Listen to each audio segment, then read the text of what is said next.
না বেলা? আপনাদের দোয়া নেওয়ার জন্য বলছি। আমি অধম মূলত মুসলিমদের দাওয়াতের একজন কর্মী এবং এই দাওয়াতের উসিলায় আমি অধমের আপনাদের দোয়া নেওয়ার জন্য বলছি।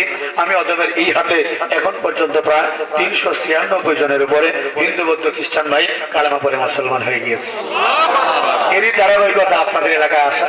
যদি বয়ান শুনে একটা লোক কালেমা পড়ে, আমাদের বয়ান আপনাদের এত কষ্ট করে বসা আমাদের সার্থক। কথা বলেন ঠিক কিনা? আল্লাহু আকবার। এত এত মানুষ যে কালেমা পড়লো, আল্লাহু আকবার। আমার মা মুসলমান হয়েছে, আমি হয়েছি, আমার দুই ভাইকে আল্লাহ কালেমা পড়াইছে, আল্লাহু আকবার। আবার আপনাদের মুসলমানদের সাথে আল্লাহ মিলিয়ে দিয়েছে। এতে আপনারা খুশি না বেজার? বলেন না খুশি না বেজার? কিন্তু দাদারা খুশি না, দিদিরা খুশি না, আমার বৌদিরা খুশি না, নরেন্দ্র মোদী কাকুরা খুশি না। ভারত থেকে অনেক চেষ্টা করতেছে ওয়াসিকুল্লাহকে শেষ করে দেওয়ার জন্য, তাদের খুব মন খারাপ। তবে আমি গোপন সূত্রে খবর পাইছি ত্রিশালের হিন্দুদের মন খারাপ আর একটা গোপন কারণে। বলবো নাকি বাজান? গোপন কারণ হলো এই, গত অক্টোবর মাসের 13 তারিখে হিন্দুদের 5 জন ভগবান মারা গেছে। কি হয়েছে? 5 জন ভগবান। আপনারা কি ঘুমায় পড়ছেন? শরীরটা কি বেশি ঠান্ডা লাগতেছে? একটু তাজা হওয়ার দরকার আছে না নাই? যুবক আছে না? মাশাআল্লাহ। ভগবান মারা গেছে কয়জন? জোরে বলেন কয়জন? আরো জোরে। তালে তালে জোরসে বলো।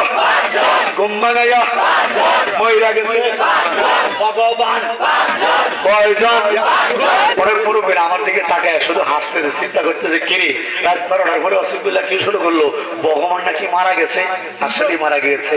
যদি বিশ্বাস না হয় নদীতে গিয়ে দেখে আসতে পারেন। এখনো হরি ব্রিজের নিচে ভগবানের কঙ্কাল পাওয়া যেতে পারে। চিৎকার করে বলেন কথা ঠিক কিনা? আরেকটু সহজ করে দিই। কিছুদিন আগে আপনাদের এলাকায় 10 হাতি দুর্গার পূজা হয়েছিল না ভাই? 10 হাতি দুর্গা। এই দুর্গার পাশে ছিল তার মেয়ে লক্ষ্মী। কয়জন হইল? 2 জন। লক্ষ্মীর পাশে ছিল তার বোন সরস্বতী। কয়জন হইল? 3 জন। সরস্বতীর পাশে ছিল হিন্দুদের আনমেরিড ভগবান বাবা কার্তিক। আমি জিজ্ঞেস করলাম কিরে এই আনমেরিড ভগবান কার্তিকের বিয়ে করলে পূজা করলে কি হয়? কার্তিকের পূজা করলে অবিবাহিত যুবক যুবতীর বিয়ে হয়। আমি বলি এই তো গোপন রহস্য।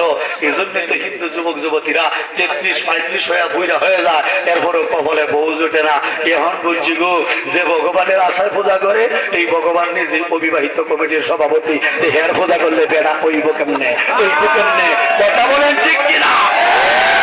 যুবক ভাই তোমরা দিয়ে তো আশা করে আছো, একটা গোপন তত্ত্ব ভাস করে দিই। হিন্দু মেয়েরা আছে না, হিন্দু মেয়েদের একটা গোপন তত্ত্ব শোনেন। হিন্দু মেয়েরা মুসলিম ছেলেদেরকে অনেক পছন্দ করে। বলতে